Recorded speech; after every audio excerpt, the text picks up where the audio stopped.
Mark Williams, the black mayor of a bustling city, walked into a restaurant, not knowing his life would change within minutes. He was overlooked, disrespected, humiliated. No one realized who they were dealing with, but Mark was not a man to be ignored. What he did afterward would shock even the most seasoned onlookers. Let's start from the beginning. Mark Williams, the city's mayor and a proud representative of the black community, was steadfast in his fight against injustice. This morning was different from his usual routine. He decided to visit one of the city's most elite establishments, Grace, a fine dining restaurant. Recently, Grace had garnered negative attention due to numerous complaints about its arrogant and discriminatory behavior toward black patrons. Known for its lavish decor and status among the city's wealthy and powerful, the restaurant had a dark reputation hidden beneath its elegant facade and gourmet offerings.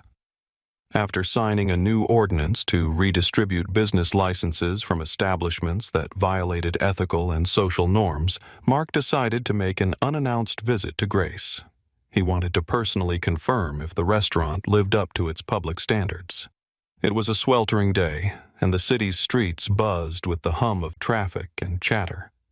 The neighborhood was lively, but the atmosphere between its people felt cold and distant. As Mark approached the restaurant's entrance, a tall, stern-faced security guard gave him a scrutinizing look. "Let me through," Mark said calmly, understanding that everything depended on the guard's reaction. Without a word, the guard squinted at him slightly, then reluctantly opened the door.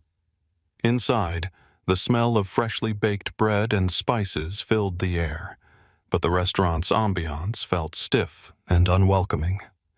The lavish interior, vases of exotic flowers, framed artwork on the walls, and brass candlesticks atop polished tables, exuded wealth, but the staff's demeanor hinted at something more sinister. A pale-skinned waitress with short hair ignored Mark entirely, her indifferent gaze avoiding his. She led him to a poorly lit table in the far corner of the restaurant, far from the windows and prime seating areas. The placement felt intentional, a subtle yet clear message that he wasn't important enough. Though uncomfortable, Mark decided not to make a scene and followed the waitress. As he sat, he noticed her expression shift slightly. It seemed she realized who he was, but she said nothing.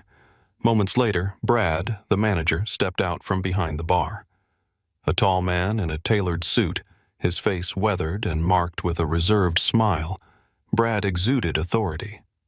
Initially unaware of Mark's identity, Brad took a step forward to greet him. But as soon as recognition dawned, his face subtly tightened. "Excuse me, sir, but we can only offer you a seat in our less exclusive section," Brad said with a practiced tone, one clearly intended for those deemed unworthy of the restaurant's prime seating. The words hit Mark like a slap. He felt his pride and dignity burn under the weight of Brad's condescension. Instead of leaving in anger, he met Brad's gaze and took a step forward.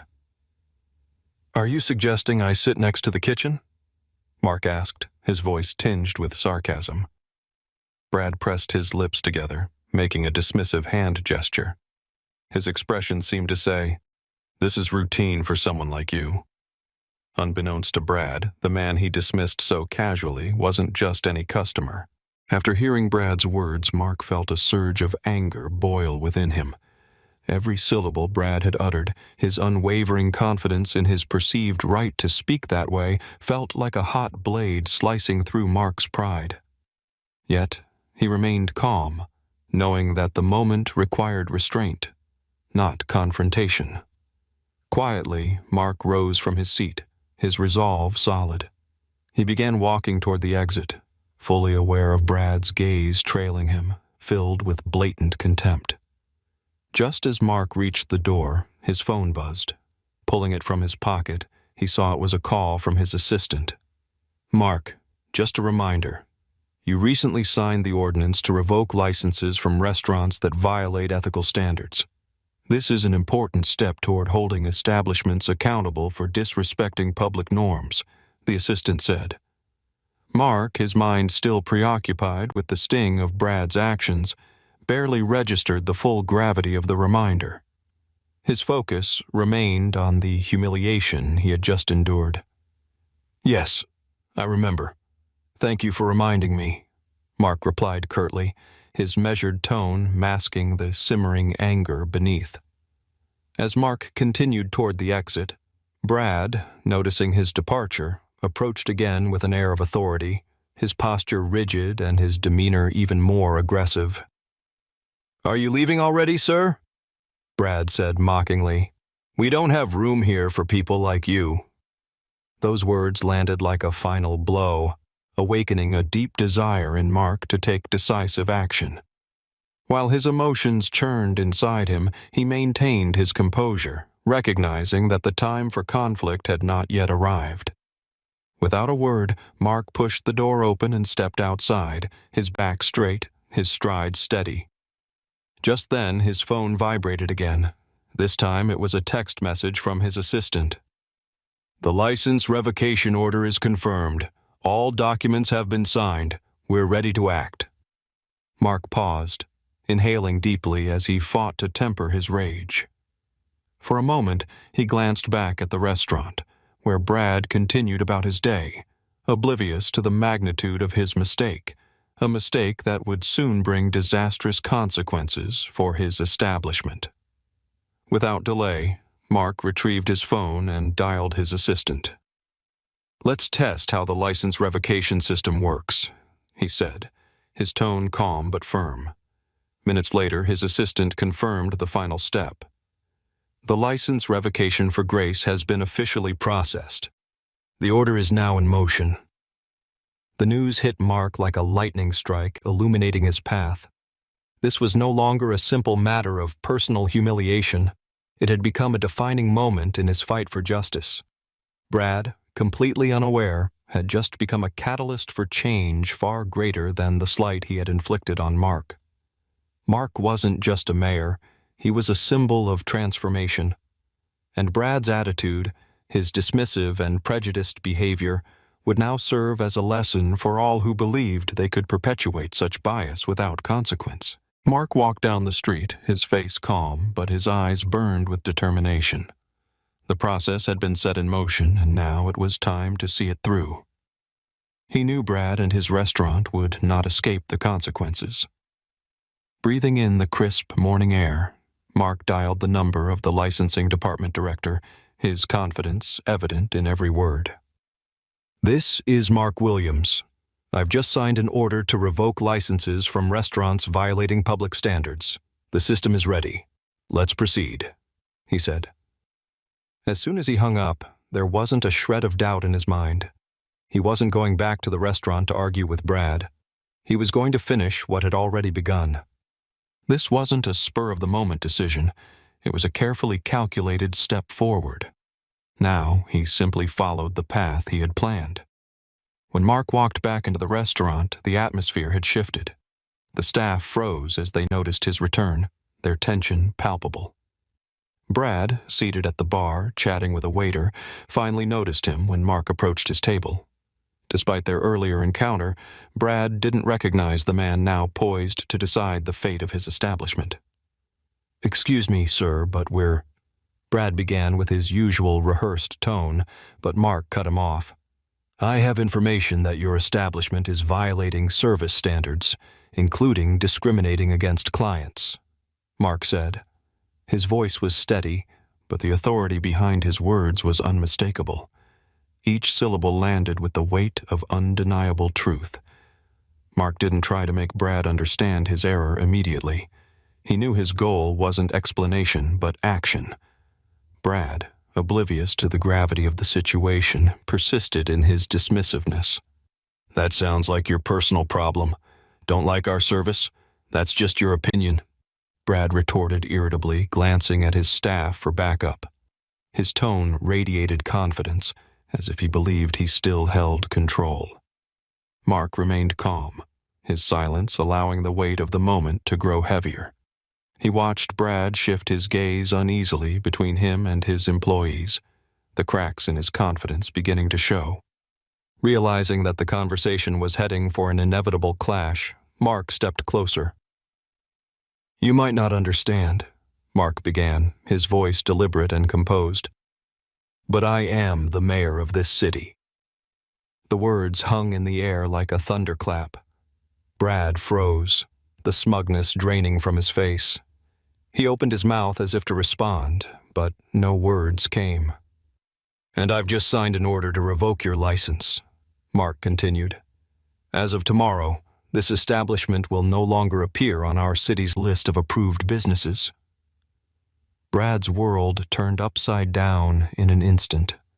His face went pale, and the voice that had been so full of confidence moments ago faltered. How is that even possible?" he stammered, barely able to form the words. Mark didn't give him a chance to recover. "Goodbye, Brad," he said calmly. The farewell carried more weight than any threat. Mark turned and walked toward the exit without a backward glance. He knew the decision he'd made would ripple far beyond this restaurant, and in that moment, his confidence became the embodiment of the justice driving his actions. Just as Mark reached the door, a reporter entered the restaurant with a camera, capturing every detail of the unfolding moment. The photographer snapped several shots, preserving the scene that was destined to become a headline-grabbing sensation. This was no longer just about Grace's food or service. It was about what had happened within its walls. The staff stood frozen, their eyes wide with shock, while all attention turned to the departing mayor. It became clear to everyone that Mark hadn't shown up randomly. He wasn't a man to make a scene, nor did he need to shout to make his point. He simply acted. And that was what made him most dangerous to people like Brad. The inability to recognize when it was already too late to stop him. The same Brad who had exuded untouchable confidence mere moments earlier now found himself in the worst possible position for a manager, facing the collapse of his business and the destruction of its reputation. A few days after the incident, the entire city buzzed with the news that Grace, the once prestigious restaurant, had lost its license. Predictably, the media quickly picked up the story, and a storm of coverage followed. Social media platforms exploded with debates as comments from users and professional critics poured in at a dizzying pace. Some applauded Mark for his decisive actions, while others condemned the restaurant for its blatant disrespect toward customers, particularly black patrons. Mark had become a symbol of the fight against racism in the city. Waves of praise flowed his way. He had achieved what he set out to do, not just holding one establishment accountable, but shining a spotlight on the broader issues that persisted throughout the community. Stories began pouring in from residents across the city, many recounting similar experiences of neglect and outright discrimination in various establishments. It soon became clear that Grace was not the only restaurant where service norms were routinely violated, especially against black customers. One by one, people came forward with their statements, sharing stories that had long gone unheard. What began as isolated complaints grew into a tidal wave of testimonies from individuals who had suffered in silence for years. Now, thanks to Mark's actions, the truth was coming to light. Incidents of customers being ignored or demeaned solely because of the color of their skin became a focal point of a larger investigation. The media delved deep, uncovering a shocking pattern of misconduct at Grace. Former employees of the restaurant came forward, admitting that certain patrons were given subpar service based on racial bias. The revelations sent shockwaves through the city, a place that had long prided itself on being progressive and inclusive. For many, it was a painful reminder that systemic prejudice still lurked beneath the surface. As a result of the scandal, Brad was immediately fired. The restaurant found itself under intense public scrutiny. Its leadership was forced to overhaul every aspect of its operations, from hiring practices to customer service policies. Service standards were reevaluated, and management was required to undergo comprehensive training on equality and inclusivity. Meanwhile, Mark stood firm. Though the incident had been unpleasant, it only reinforced his commitment to his role. Mark understood that being a mayor was not just about signing ordinances or resolving administrative issues. His true purpose was to build a society where everyone, regardless of race or background, had equal opportunities and treatment. This moment marked a significant step forward for him, and he had no intention of stopping there. For Brad and the restaurant, the fallout was severe. Their reputation was in tatters, and they now faced the monumental task of repairing their image while being held accountable for their actions. This wasn't just a punishment. It was a lesson that forced many to confront uncomfortable truths. After several days of heated discussions in the media, Mark held a press conference. The room was packed with journalists eagerly awaiting his statement. As he approached the microphone, the crowd fell silent, their anticipation palpable. Mark's demeanor was calm, but his words carried a powerful weight. "I do not stand for power. I stand for justice. And there is no longer room for these chains to hold us back," he said, his voice firm and resolute. Those words resonated deeply. They became more than a statement. They became a symbol of not only his personal victory, but also the city's collective triumph. As he concluded his address, Mark felt a sense of inner peace. This was more than a victory over Grace. It was a victory over the entrenched bias that had taken root in the city. At that moment, he knew the step he had taken was crucial. And though the journey toward equality and justice would be long, it had undeniably begun.